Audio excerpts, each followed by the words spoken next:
Capítulo 5. Naquele dia, Débora e Baraque, filho de Abinoão, entoaram este cântico. Os líderes de Israel assumiram o comando e o povo os seguiu de boa vontade. Louvem o Senhor. Ouçam, reis. Prestem atenção, governantes, pois eu cantarei ao Senhor. Sim, tocarei música para o Senhor, o Deus de Israel.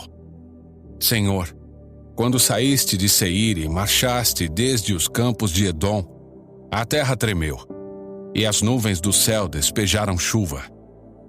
Os montes estremeceram na presença do Senhor, o Deus do Monte Sinai, na presença do Senhor, o Deus de Israel.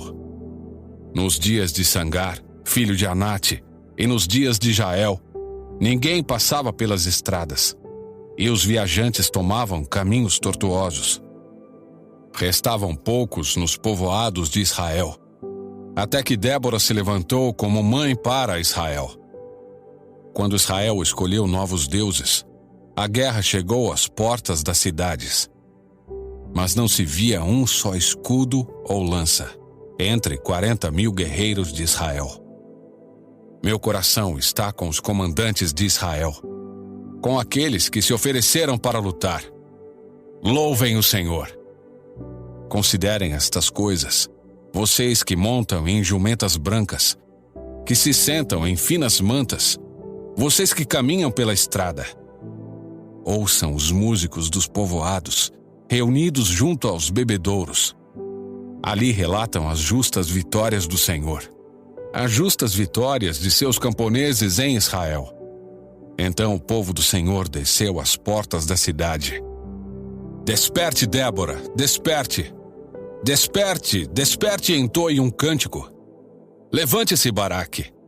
Leve embora seus cativos, filho de Abinoão. Então os sobreviventes desceram contra os poderosos. O povo do Senhor marchou por mim contra os guerreiros. Desceram de Efraim, terra que antes pertencia aos amalequitas. Seguiram você, Benjamim, com seus soldados. De Maquir desceram os comandantes. De Zebulon, os que levam a vara de comando. Os príncipes de Issacar estavam com Débora e Baraque. Sob suas ordens desceram ao vale. Mas na tribo de Ruben houve grande indecisão. Por que ficaram entre os currais, ouvindo os pastores assobiarem para seus rebanhos? Sim, na tribo de Ruben houve grande indecisão. Gileade continuou a leste do Jordão. E por que Dan ficou junto aos navios? Azer sentou-se inerte na praia e permaneceu em seus portos.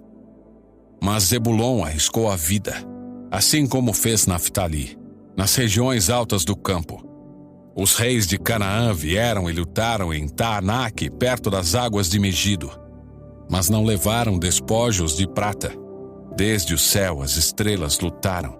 As estrelas em suas órbitas lutaram contra Sísera. O rio Quizon os arrastou. O antigo ribeiro, o Quizon, que eu marche adiante com coragem.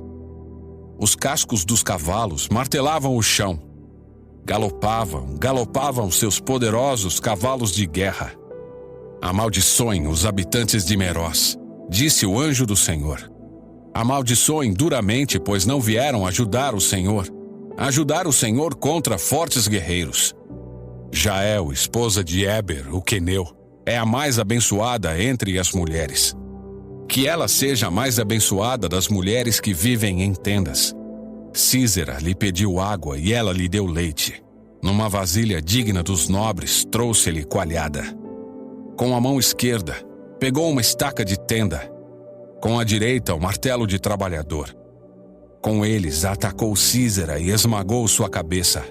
De um só golpe, rachou e atravessou seu crânio. Ele se curvou, caiu e ali ficou, estirado aos pés de Jael. E no lugar onde se curvou, ali caiu e morreu. Da janela, a mãe de Sísera olhava para fora. Atrás da treliça da janela clamava: por que seu carro de guerra demora tanto? Por que não se ouve o som de suas carruagens? Suas acompanhantes mais sábias respondiam: E ela repetia estas palavras a si mesma: devem estar repartindo os despojos que tomaram, 1 ou 2 moças para cada homem. Haverá túnicas coloridas para Sísera, túnicas coloridas e bordadas. Sem dúvida, no despojo haverá túnicas coloridas e bordadas dos 2 lados. Senhor, que todos os teus inimigos assim sejam destruídos. Mas aqueles que te amam, que se levantem como o sol com toda a sua força. Então houve paz na terra durante 40 anos.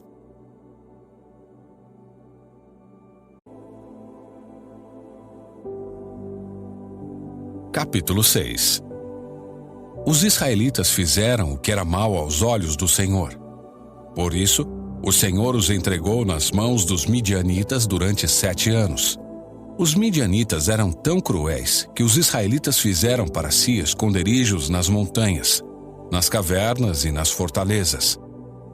Sempre que os israelitas faziam o plantio, saqueadores de Midian, de Amaleque e de outros povos do leste atacavam Israel, acampavam na terra e destruíam as plantações até Gaza. Levavam ovelhas, bois e jumentos e não deixavam coisa alguma para Israel comer.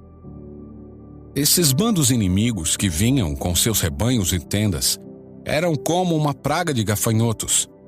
Chegavam em camelos tão numerosos que era impossível contá-los, e só partiam quando a terra estava devastada. Os midianitas reduziram Israel à mais absoluta pobreza, e o povo pediu socorro ao Senhor. Quando os israelitas clamaram ao Senhor por causa de Midian, o Senhor lhes enviou um profeta que disse: assim diz o Senhor, Deus de Israel: eu os tirei da escravidão no Egito, eu os livrei dos egípcios e de todos que os oprimiam. Expulsei seus inimigos e dei a vocês a terra deles. Disse a vocês: eu sou o Senhor seu Deus. Não adorem os deuses dos amorreus em cujas terras agora vivem. Mas vocês não me deram ouvidos. Então o anjo do Senhor veio e sentou-se debaixo do grande carvalho em Ofra, que pertencia a Joás, do clã de Abiezer. Gideão, filho de Joás, estava debulhando trigo no fundo de uma prensa de uvas, a fim de não ser descoberto pelos midianitas. O anjo do Senhor apareceu a Gideão e disse: o Senhor está com você, guerreiro corajoso. Gideão respondeu: meu Senhor, se o Senhor está conosco, por que nos aconteceu tudo isso? E onde estão os milagres que nossos antepassados nos falaram? Acaso não disseram: o Senhor nos tirou do Egito? Agora, porém, o Senhor nos abandonou e nos entregou nas mãos dos midianitas. Então o Senhor se voltou para ele e disse: vá com a força que você tem e liberte Israel dos midianitas. Sou eu quem o envia. Mas, Senhor, como posso libertar Israel? Perguntou Gideão. Meu clã é o mais fraco de toda a tribo de Manassés, e eu sou o menos importante de minha família. Certamente estarei com você, disse o Senhor, e você destruirá os midianitas, como se estivesse lutando contra um só homem. Gideão respondeu: se de fato posso contar com tua ajuda, dá-me um sinal de que é mesmo o Senhor quem fala comigo. Por favor, não vás embora até que eu te traga a minha oferta. Ele respondeu: ficarei aqui até você voltar. Gideão foi depressa para casa. Cozinhou um cabrito e, com cerca de 20 litros de farinha, preparou pães sem fermento. Depois, colocou a carne num cesto e o caldo numa panela, os levou para fora e os ofereceu ao anjo que estava debaixo da grande árvore. O anjo de Deus lhe disse: coloque a carne e os pães sem fermento sobre esta pedra e derrame neles o caldo. Gideão obedeceu. Então o anjo do Senhor tocou na carne e nos pães com a ponta da vara que estava em sua mão. E fogo subiu da pedra e consumiu tudo que Gideão havia trazido. E o anjo do Senhor desapareceu. Quando Gideão percebeu que era o anjo do Senhor, exclamou: ó soberano Senhor, estou perdido. Vi o anjo do Senhor face a face. Fique em paz, respondeu o Senhor. Não tenha medo, você não morrerá. Então Gideão construiu um altar para o Senhor naquele local e o chamou de Javé Shalom. Até hoje o altar está em Ofra, no território do clã de Abiezer. Naquela noite o Senhor disse a Gideão: tome o segundo touro do rebanho de seu pai, aquele de 7 anos. Derrube o altar que seu pai fez para Baal e corte o poste de Azerá que fica ao lado do altar. Depois construa um altar para o Senhor seu Deus, no alto desta colina, arrumando as pedras com cuidado. Sacrifique o touro sobre o altar como holocausto e use como lenha a madeira do poste de Azerá que você cortará. Gideão levou 10 de seus servos e fez o que o Senhor mandou. Porém, fez tudo de noite com medo de sua família e do povo da cidade. Logo cedo no dia seguinte, quando os habitantes da cidade começaram a despertar, alguém descobriu que o altar de Baal havia sido derrubado e que o poste de Azerá ao lado dele tinha sido cortado. Em seu lugar havia um novo altar, sobre o qual estavam os restos do touro sacrificado. Os habitantes perguntaram uns aos outros: quem fez isso? Depois de uma investigação cuidadosa, descobriram que tinha sido Gideão, filho de Joás. Traga seu filho para fora. Os homens da cidade exigiram de Joás. Ele deve morrer, pois derrubou o altar de Baal e cortou o poste de Aserá. Joás, porém, gritou para a multidão que o confrontava: por que vocês defendem Baal? Acaso pretendem salvá-lo? Quem lutar pela causa dele será morto pela manhã. Se Baal é realmente um deus, que ele próprio se defenda e destrua quem derrubou seu altar. Dali em diante, Gideão foi chamado de Jerubaal, isto é, que Baal lute com ele, pois derrubou o altar de Baal. Pouco tempo depois, os exércitos de Midian, de Amaleque e de outros povos do leste se uniram. Eles atravessaram o Jordão e acamparam no vale de Jezreel. Então o Espírito do Senhor veio sobre Gideão, que tocou a trombeta de chifre de carneiro, convocando para a batalha. E os homens do clã de Abiezer o seguiram. Também enviou mensageiros às tribos de Manassés, Azer, Zebulon e Naftali, convocando seus guerreiros, e todos atenderam ao chamado. Então Gideão disse a Deus: se de fato vais me usar para salvar Israel como prometeste, dá-me uma prova da seguinte forma: hoje à noite deixarei um pouco de lã na eira, onde se peneiram os grãos. Se pela manhã a lã estiver molhada de orvalho, mas o chão estiver seco, saberei que vais me ajudar a salvar Israel como prometeste. E foi exatamente o que aconteceu. Na manhã seguinte, bem cedo, Gideão se levantou, espremeu a lã e recolheu uma tigela cheia de água. Então Gideão disse a Deus: peço que não fiques irado comigo, mas que me permitas fazer mais um pedido. Deixa-me usar esta lã para mais uma prova. Desta vez, que a lã fique seca e o chão ao redor dela fique coberto de orvalho. Naquela noite, Deus fez o que Gideão havia pedido. Pela manhã, a lã estava seca, mas o chão estava coberto de orvalho.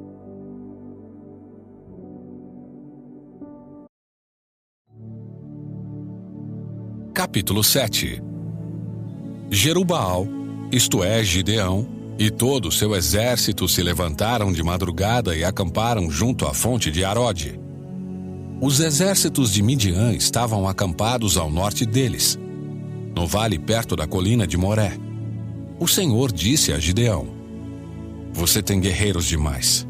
Se eu deixar todos vocês lutarem contra os midianitas, Israel se vangloriará diante de mim, dizendo que se libertou por sua própria força. Portanto, diga ao povo: quem estiver com medo e assustado pode deixar este monte e voltar para casa. 22.000 homens voltaram para casa, restando apenas 10.000. O Senhor, porém, disse a Gideão: seu exército ainda está grande demais. Desça com eles até a fonte, e eu os provarei para determinar quem irá com você e quem não irá. Quando Gideão desceu com os guerreiros até a fonte, o Senhor lhe disse: separe os homens em 2 grupos. Num grupo coloque todos que bebem água das mãos, lambendo-a como fazem os cães. No outro grupo coloque todos que se ajoelham e põem a boca na água para beber. Apenas 300 homens beberam água das mãos. Os demais se ajoelharam e puseram a boca na água. O Senhor disse a Gideão: com estes 300 homens eu livrarei Israel e entregarei os midianitas em suas mãos. Mande para casa os demais. Gideão ordenou que recolhessem as provisões e as trombetas de chifre de carneiro dos outros guerreiros e os mandou para casa, mas manteve consigo os 300 homens. O acampamento midianita ficava à frente de Gideão, descendo o vale. Naquela noite, o Senhor lhe disse: levante-se, desça ao acampamento dos midianitas, pois eu os entreguei em suas mãos. Mas se você tem medo de atacá-los, desça até o acampamento com o seu servo Purá. Ouça o que os midianitas estão dizendo e você se encherá de coragem e terá ânimo para atacar. Então Gideão e seu servo Purá desceram até os limites do acampamento inimigo. Os exércitos de Midian, de Amaleque e dos povos do leste cobriam o vale como uma nuvem de gafanhotos. Seus camelos eram tão numerosos como os grãos de areia da praia, impossíveis de contar. Gideão se aproximou no exato momento em que um homem contava um sonho a seu amigo. O homem disse: tive um sonho no qual um pão de cevada veio rolando para dentro do acampamento midianita. Então bateu numa tenda e ela virou, desmontando-se. O amigo respondeu: o sonho só pode significar uma coisa: a espada de Gideão, filho de Joás, o israelita. Deus entregou todo o exército midianita nas mãos dele. Quando Gideão ouviu o sonho e sua interpretação, prostrou-se em adoração. Voltou para o acampamento de Israel e gritou: levantem-se! O Senhor entregou o exército midianita em suas mãos.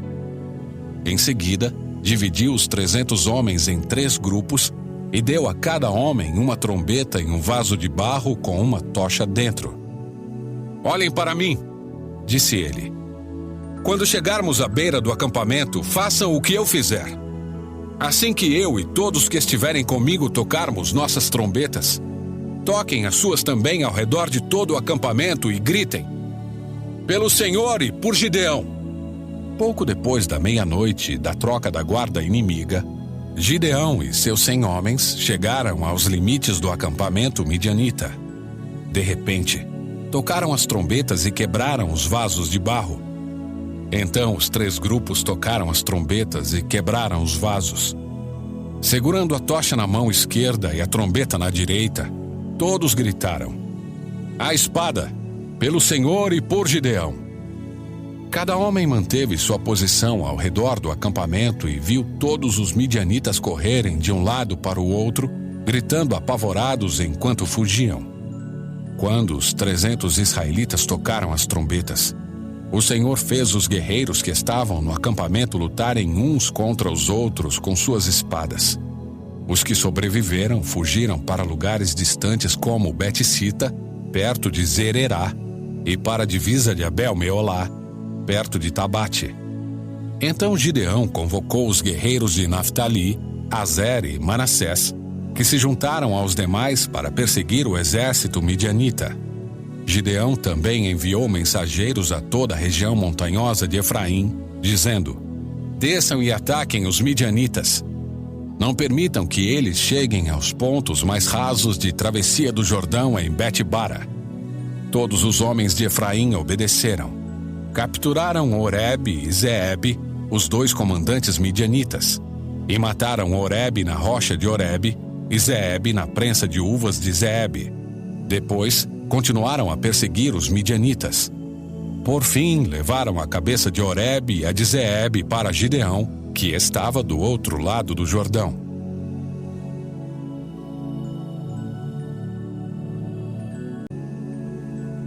Capítulo 8.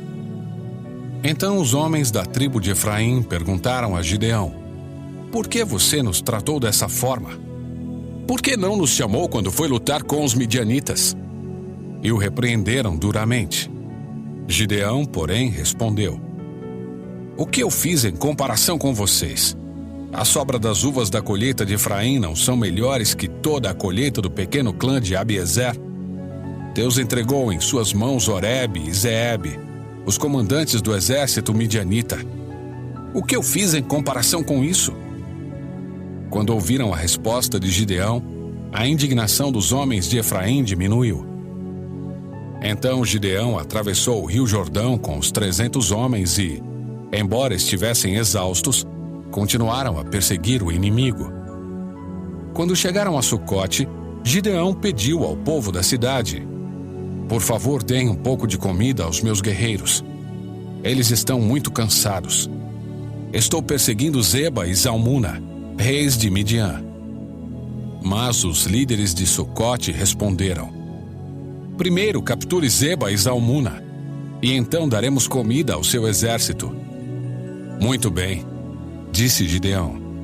Depois que o Senhor entregar Zeba e Zalmuna em minhas mãos, voltarei e rasgarei a carne de vocês com espinhos e com espinheiros do deserto. Dali Gideão subiu a Peniel, onde também pediu comida e recebeu a mesma resposta. Disse ele ao povo de Peniel: quando eu voltar vitorioso, derrubarei esta torre. A essa altura, Zeba e Zalmuna estavam em Carcor com cerca de 15.000 guerreiros. Era tudo o que restava dos exércitos aliados do leste, pois 120.000 já haviam sido mortos. Gideão subiu pela rota das caravanas, a leste de Noba e Jogbeá, e atacou de surpresa o exército midianita. Zeba e Zalmuna, os 2 reis midianitas, fugiram. Mas Gideão os perseguiu e os capturou, derrotando seu exército. Gideão, filho de Joás, voltou da batalha pelo desfiladeiro de Heres. Ali capturou um jovem de Sucote e exigiu que ele escrevesse o nome dos 77 oficiais e autoridades da cidade. Então Gideão retornou a Sucote e disse ao povo: aqui estão Zeba e Zalmuna. Quando estivemos aqui antes, vocês zombaram de mim e disseram: primeiro capture Zeba e Zalmuna, e então daremos comida aos seus guerreiros exaustos. Gideão prendeu as autoridades da cidade e os castigou com espinhos e espinheiros do deserto. Também derrubou a torre de Peniel e matou os homens da cidade. Depois disso, Gideão perguntou a Zeba e a Zalmuna: como eram os homens que vocês mataram em Tabor? Como você, responderam eles. Todos pareciam filhos de rei. Eram meus irmãos, filhos de minha mãe, exclamou Gideão. Tão certo como vive o Senhor, eu não mataria vocês se tivessem poupado a vida deles. Gideão se voltou para Jéter, seu filho mais velho, e disse: mate-os.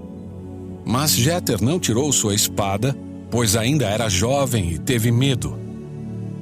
Então Zeba e Zalmuna disseram a Gideão: seja homem, mate-nos você mesmo.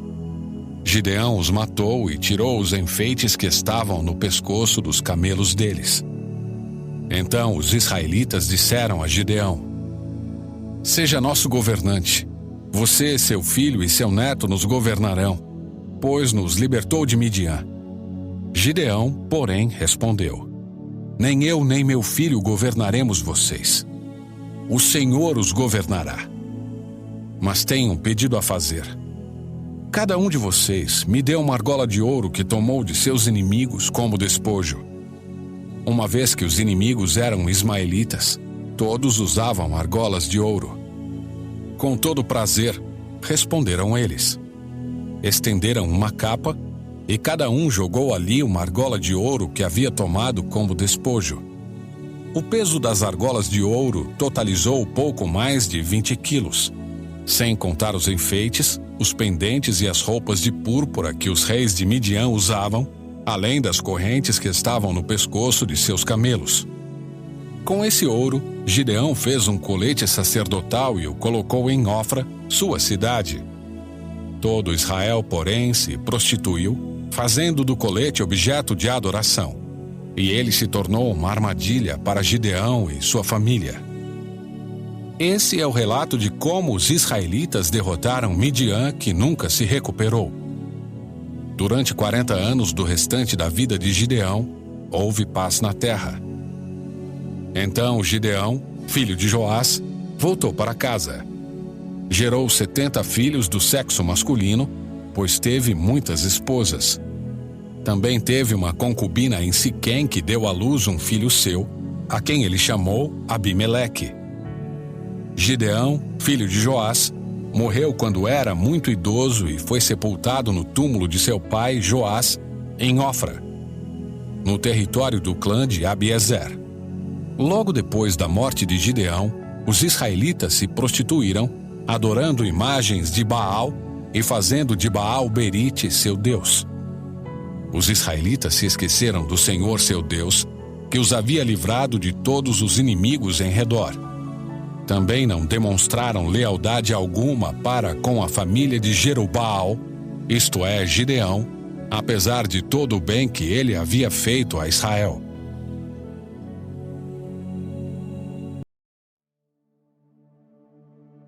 Capítulo 9. Certo dia, Abimeleque, filho de Gideão, foi a Siquém visitar os irmãos de sua mãe e disse a eles e aos demais membros do seu clã materno: perguntem aos líderes de Siquém se preferem ser governados por todos os 70 filhos de Gideão ou por um só homem. E lembrem-se de que eu sou da mesma carne e do mesmo sangue de vocês. Então os tios de Abimeleque transmitiram sua mensagem a todos os líderes de Siquém que, depois de ouvirem a proposta, decidiram em favor de Abimeleque, pois era parente deles. Deram-lhe 70 moedas de prata do templo de Baal-Berite, que ele usou para contratar indivíduos desocupados e desordeiros que concordaram em segui-lo. Ele foi à casa de seu pai em Ofra e ali, sobre uma pedra, matou todos os seus 70 meios-irmãos, os filhos de Gideão, exceto Jotão, o filho mais novo, que fugiu e se escondeu. Então, os líderes de Siquém e Bet-Milo convocaram uma reunião debaixo do carvalho perto da coluna em Siquém e proclamaram Abimeleque rei. Quando Jotão soube disso, subiu ao topo do monte Gerizim e gritou: ouçam-me, cidadãos de Siquém! Ouçam-me, se querem que Deus os ouça. Certa vez as árvores resolveram ungir um rei. Primeiro disseram à oliveira: seja nosso rei.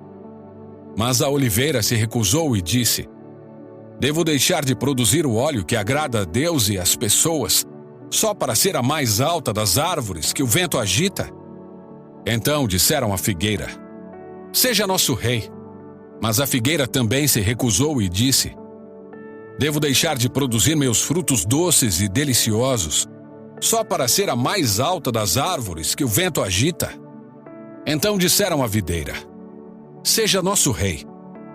Mas a videira também se recusou e disse: devo deixar de produzir o vinho que alegra a Deus e as pessoas, só para ser a mais alta das árvores que o vento agita?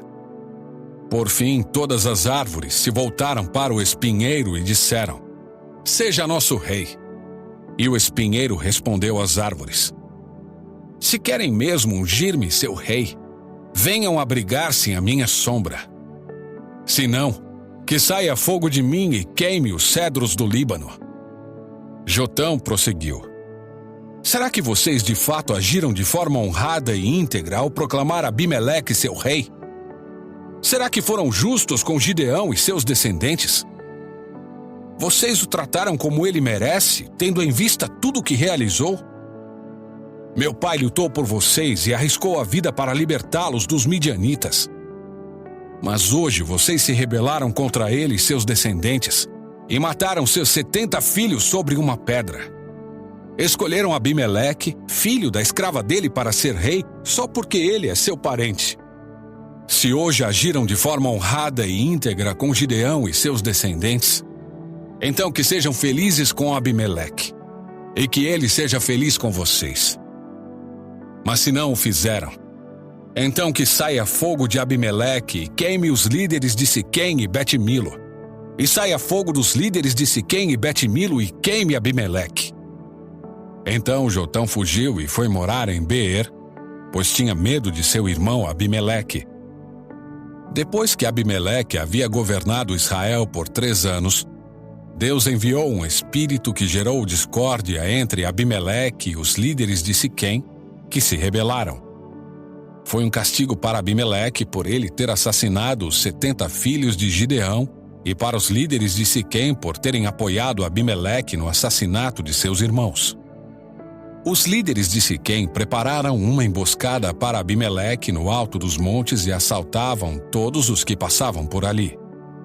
Contudo, alguém alertou Abimeleque sobre essa conspiração. Nessa época, Gaal, filho de Ebed, se mudou para Siquém com seus irmãos e ganhou a confiança dos líderes da cidade. Depois de irem ao campo, colherem as uvas e pisarem nelas, realizaram uma festa da colheita no templo do deus local. Foi servido vinho à vontade e todos começaram a amaldiçoar Abimeleque. Quem é Abimeleque? Disse em alta voz Gaal, filho de Ebed. Se não é um verdadeiro filho de Siquém, por que devemos servi-lo? É apenas filho de Gideão, e esse Zebul é apenas seu ajudante. Sirvam os verdadeiros filhos de Amor, o fundador de Siquém. Por que devemos servir a Abimeleque? Se eu estivesse no comando, me livraria de Abimeleque. Diria a ele: convoque seus soldados e venha lutar. Mas, quando Zebul, que governava a cidade, tomou conhecimento das palavras de Gaal, ficou furioso. Enviou mensageiros a Abimeleque em Arumá para lhe dizer: Gaal, filho de Ebed, e seus irmãos se mudaram para Siquém e estão instigando a cidade a se rebelar contra você. Venha de noite com seu exército e esconda-se nos campos. Pela manhã, assim que o sol nascer, ataque a cidade. Quando Gaal e aqueles que o acompanham saírem para lutar contra você, faça com eles o que desejar. Então Abimeleque e todos os seus homens saíram de noite, dividiram-se em 4 grupos e armaram uma emboscada ao redor de Siquém. Gaal, filho de Ebed, estava à porta da cidade quando Abimeleque e seu exército saíram de seus esconderijos. Quando Gaal os viu, disse a Zebul: Olhe, há pessoas descendo do alto das colinas. Zebul respondeu: São apenas as sombras dos montes que se parecem com homens. Mas Gaal insistiu: Não, são pessoas descendo das colinas.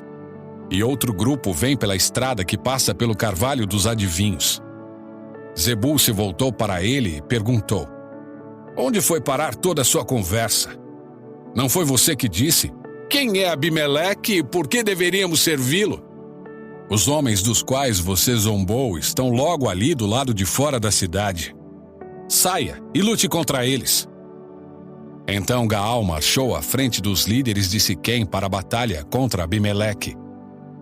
Abimeleque perseguiu Gaal, e muitos homens de Siquém foram feridos e caíram pelo caminho enquanto recuavam até o portão da cidade. Abimeleque voltou a Arumá, e Zebul expulsou Gaal e seus irmãos de Siquém. No dia seguinte, o povo de Siquém saiu para guerrear nos campos. Abimeleque soube disso, dividiu seus homens em 3 grupos e armou emboscadas nos campos. Quando Abimeleque viu o povo sair da cidade, ele e seus homens saíram de seus esconderijos e atacaram. Abimeleque e seu grupo tomaram de assalto o portão da cidade para impedir que os homens de Siquém voltassem para dentro. Enquanto isso, os outros 2 grupos atacaram e mataram aqueles que estavam nos campos. A batalha durou o dia inteiro. Por fim, Abimeleque tomou Siquém e matou seus habitantes. Depois, destruiu a cidade e espalhou sal em todo o solo. Ao tomarem conhecimento do que havia acontecido, os líderes que viviam na torre de Siquém correram e se esconderam na fortaleza do templo de Baal-Berite. Quando alguém informou Abimeleque de que esses habitantes estavam reunidos ali, ele levou seu exército ao monte Zalmon. Pegou um machado, cortou alguns galhos de uma árvore e os pôs sobre os ombros. "Rápido, façam como eu", disse a seus homens. Assim, cada um cortou alguns galhos e fez como Abimeleque. Então amontoaram os galhos junto às paredes do templo e puseram fogo. Todos que viviam na torre de Siquém morreram, cerca de 1.000 homens e mulheres. Em seguida, Abimeleque atacou a cidade de Tebes e a conquistou. No meio da cidade, porém, havia uma torre forte e toda a população, homens e mulheres, fugiu para lá. Trancaram-se por dentro e subiram até o terraço. Abimeleque foi até a torre e a atacou. Mas, quando se preparava para incendiar a entrada da torre, uma mulher que estava no terraço jogou na cabeça de Abimeleque uma pedra de moinho que rachou seu crânio. Sem demora, ele disse a seu jovem escudeiro: "Tire a espada e mate-me. Assim ninguém dirá que uma mulher matou Abimeleque." O jovem o atravessou com sua espada e ele morreu. Quando os israelitas viram que Abimeleque estava morto, debandaram e voltaram para casa. Desse modo, Deus castigou Abimeleque pelo mal que ele havia feito a seu pai, matando os 70 irmãos. Deus também castigou os homens de Siquém por toda a sua maldade. Assim cumpriu-se a maldição de Jotão, filho de Gideão.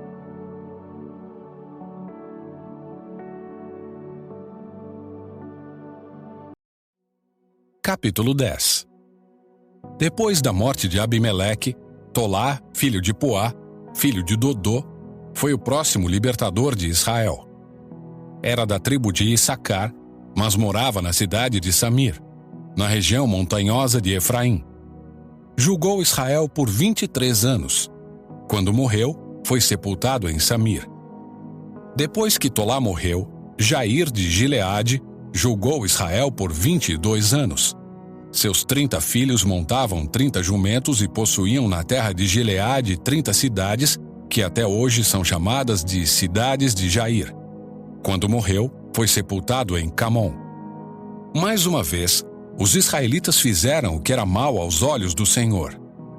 Serviram às imagens de Baal e Astarote e aos deuses da Síria, de Sidom, Moabe, Amon e da Filístia. Abandonaram o Senhor e deixaram de servi-lo. Então a ira do Senhor se acendeu contra Israel, e ele os entregou nas mãos dos filisteus e dos amonitas, que começaram a oprimi-los cruelmente naquele mesmo ano. Durante 18 anos, oprimiram todos os israelitas a leste do Jordão na terra dos amorreus, isto é, em Gileade. Os amonitas também atravessaram para o lado oeste do Jordão e atacaram as tribos de Judá, Benjamim e Efraim. Os israelitas ficaram muito angustiados e, por fim, pediram socorro ao Senhor. "Pecamos contra ti", disseram, "pois abandonamos nosso Deus e servimos as imagens de Baal." O Senhor respondeu: "Acaso não os livrei dos egípcios, dos amorreus, dos amonitas, dos filisteus, dos sidônios, dos amalequitas e dos maonitas? Quando eles os oprimiram, vocês me pediram socorro e eu os livrei. E, no entanto, vocês me abandonaram e serviram a outros deuses. Por isso, não os livrarei mais. Vão e clamem aos deuses que vocês escolheram. Que eles os livrem neste momento de angústia." Mas os israelitas suplicaram ao Senhor: "Sim, pecamos. Castiga-nos como te parecer melhor, mas livra-nos hoje de nossos inimigos." Então eles se desfizeram dos deuses estrangeiros e serviram ao Senhor. E ele teve compaixão deles por causa de seu sofrimento. Quando os exércitos de Amon foram convocados para guerrear e acamparam em Gileade, os israelitas se reuniram e acamparam em Mispá. Os líderes de Gileade disseram uns aos outros: "O primeiro que atacar os amonitas governará todo o povo de Gileade."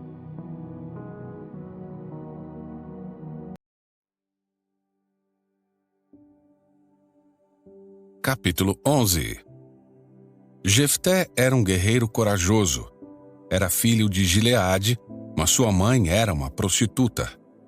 A esposa de Gileade teve muitos filhos, e quando esses meios-irmãos cresceram, expulsaram Jefté, dizendo: Você não receberá parte alguma da herança de nosso pai, pois é filho de outra mulher.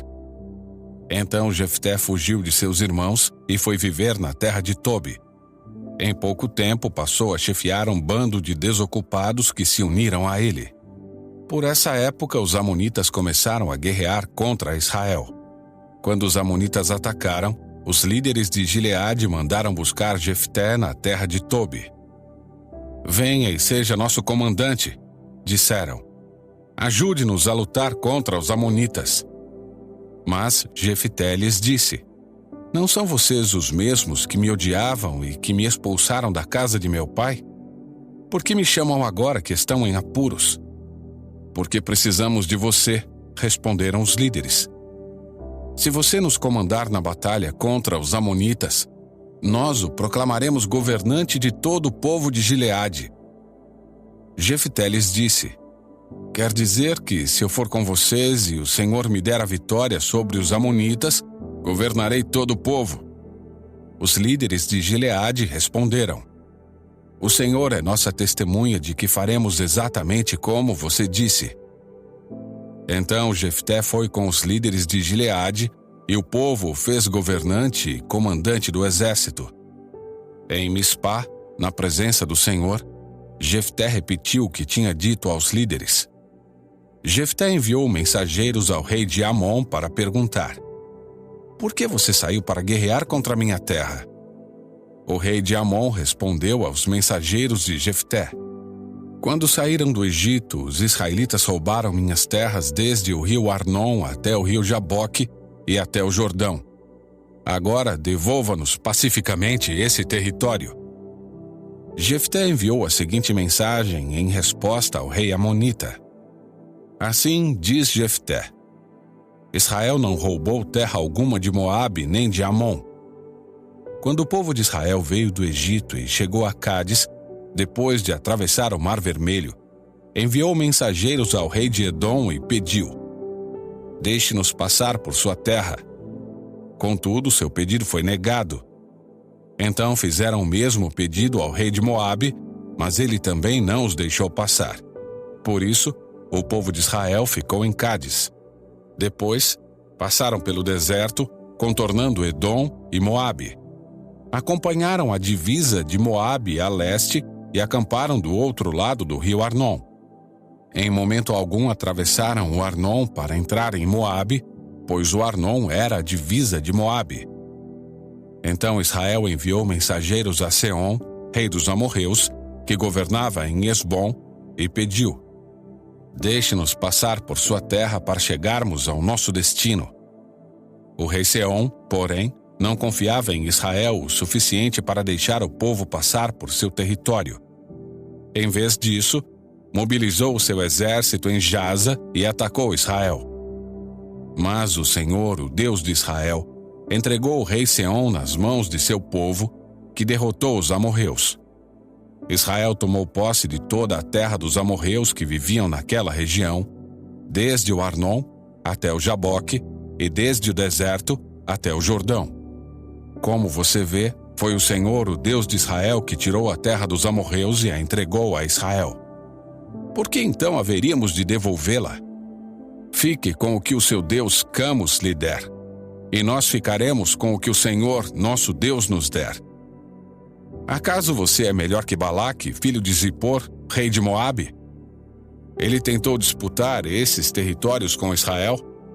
Entrou em guerra contra os israelitas? Israel vive aqui há 300 anos. Habita em Esbom e nos povoados ao redor, até Aroer e seus povoados, e todas as cidades às margens do rio Arnon. Por que até agora vocês não fizeram esforço algum para reaver esse território? Portanto, não pequei contra você. Pelo contrário, você fez mal ao me atacar. Que o Senhor, o juiz, decida hoje qual de nós está certo, Israel ou Amon. Mas o rei de Amon não deu atenção à mensagem de Jefté. Então o Espírito do Senhor veio sobre Jefté. Ele atravessou o território de Gileade e Manassés, incluindo Mispá em Gileade, e dali avançou contra os amonitas. Jefté fez um voto ao Senhor: se entregares os amonitas em minhas mãos, darei ao Senhor o que sair primeiro de minha casa quando eu regressar vitorioso. Eu o oferecerei como holocausto. Jefté saiu com seu exército para combater os amonitas, e o Senhor os entregou em suas mãos. Ele aniquilou os amonitas e destruiu 20 cidades, desde Aroer até os arredores de Minite, chegando até Abel-Queramim. Assim, os israelitas derrotaram os amonitas. Quando Jefté voltou para casa em Mispá, sua filha saiu ao seu encontro, tocando tamborim e dançando. Era sua única filha. Ele não tinha nenhum outro filho nem filha.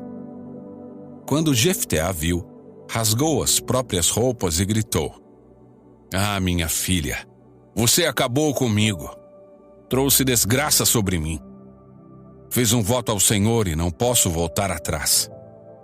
Ela disse: "Pai, se fez um voto ao Senhor, faça comigo o que prometeu, pois o Senhor lhe deu grande vitória sobre seus inimigos, os amonitas.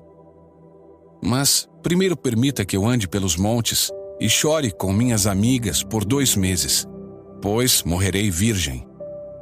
"Pode ir", disse Jefté, e deixou que ela se ausentasse por 2 meses. Ela e suas amigas foram para os montes e lamentaram, pois ela jamais teria filhos. Quando ela voltou para casa, seu pai cumpriu o voto que havia feito, e ela morreu sem ter tido relações com homem algum.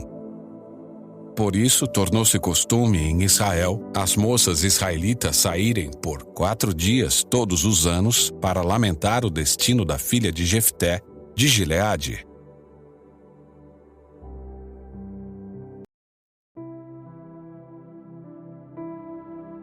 Capítulo 12. Então os homens de Efraim mobilizaram um exército e atravessaram o Jordão para Zafon. Enviaram a seguinte mensagem a Jefté: "Por que você não pediu nossa ajuda para lutar contra os amonitas? Vamos queimar sua casa com você dentro." Jefté respondeu: "Eu os convoquei no início do conflito, mas vocês se recusaram a vir.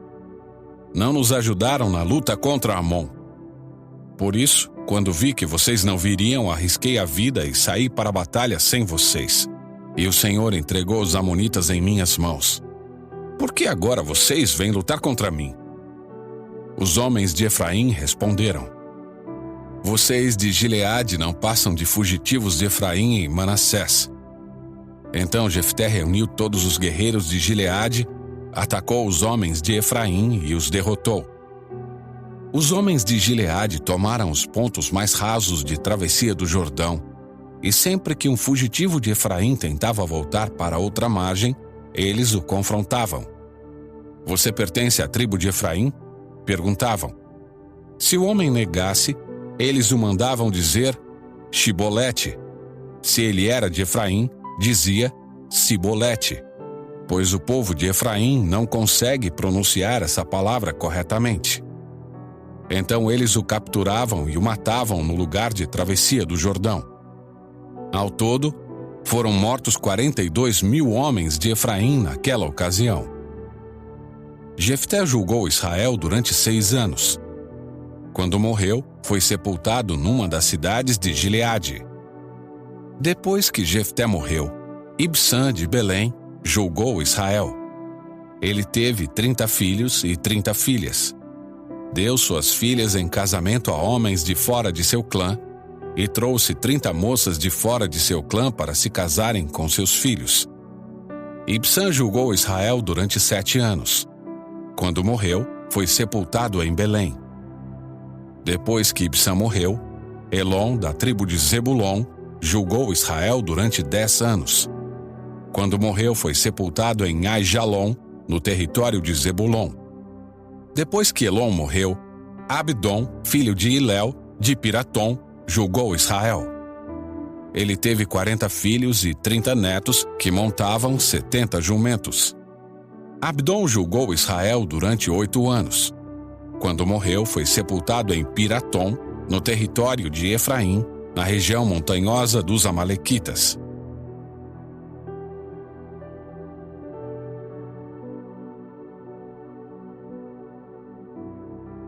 Capítulo 13. Mais uma vez, os israelitas fizeram o que era mal aos olhos do Senhor. Por isso, o Senhor os entregou nas mãos dos filisteus, que os oprimiram durante 40 anos. Naqueles dias, um homem chamado Manoá, da tribo de Dan, vivia na cidade de Zorá. Sua esposa era estéril e eles não tinham filhos. O anjo do Senhor apareceu à esposa de Manoá e disse: Embora você não tenha conseguido ter filhos até agora, ficará grávida e dará à luz um filho. Portanto, tenha cuidado. Não beba vinho e nenhuma outra bebida fermentada, nem coma nenhum alimento que seja impuro. Você ficará grávida e dará à luz um filho, do qual jamais cortará o cabelo, porque ele será consagrado a Deus como nazireu desde o nascimento. Ele começará a libertar Israel das mãos dos filisteus. A mulher foi correndo contar ao marido.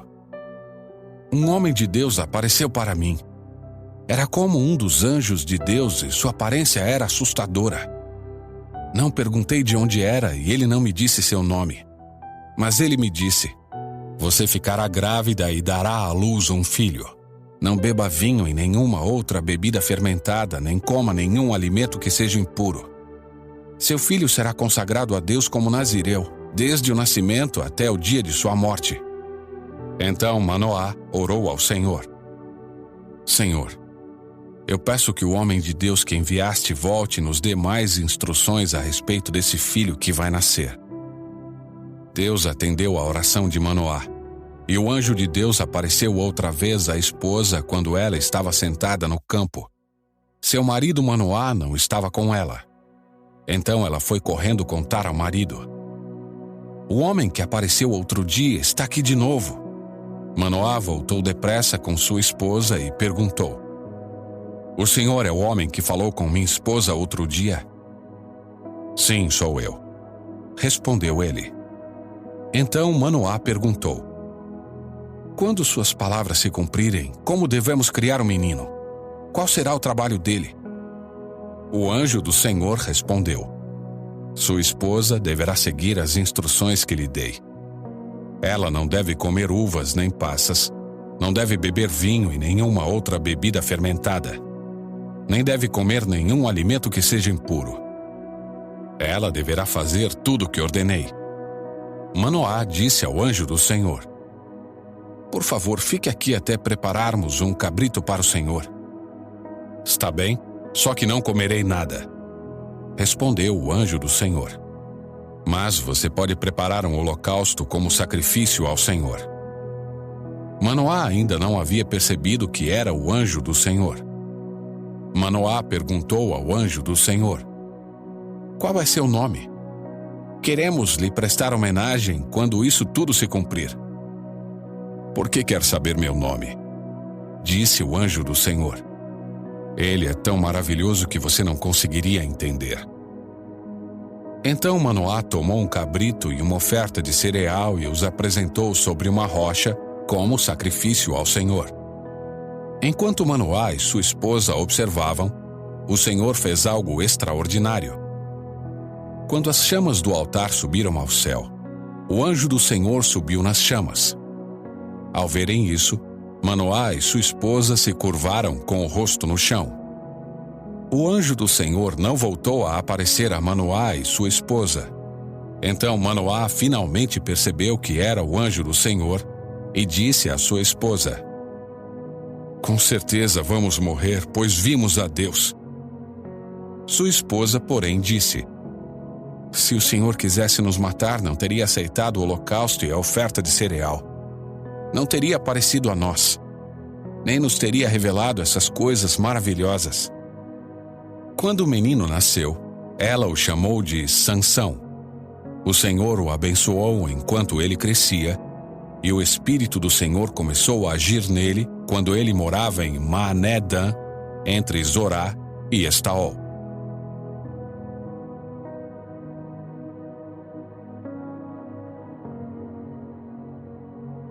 Capítulo 14.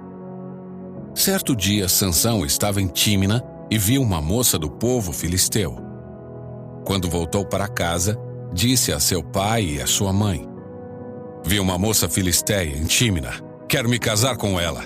Consigam aquela moça para mim. Seu pai e sua mãe se opuseram. Não há uma moça sequer em nossa tribo ou entre todo o nosso povo com quem você possa se casar? Por que tem de procurar uma esposa entre os filisteus pagãos? Mas Sansão disse a seu pai: Consiga a moça para mim. É ela que eu quero. Seus pais não sabiam que o Senhor estava agindo no meio disso tudo, para criar uma oportunidade de agir contra os filisteus que, na época, dominavam Israel. Quando Sansão e seus pais estavam descendo a Tímina, de repente um jovem leão atacou Sansão perto dos vinhedos de Tímina.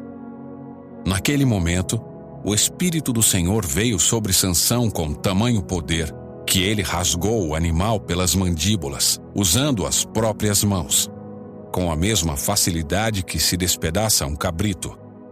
Contudo, não contou a seus pais o que havia acontecido. Quando chegou a Tímina, conversou com a moça e se agradou muito dela.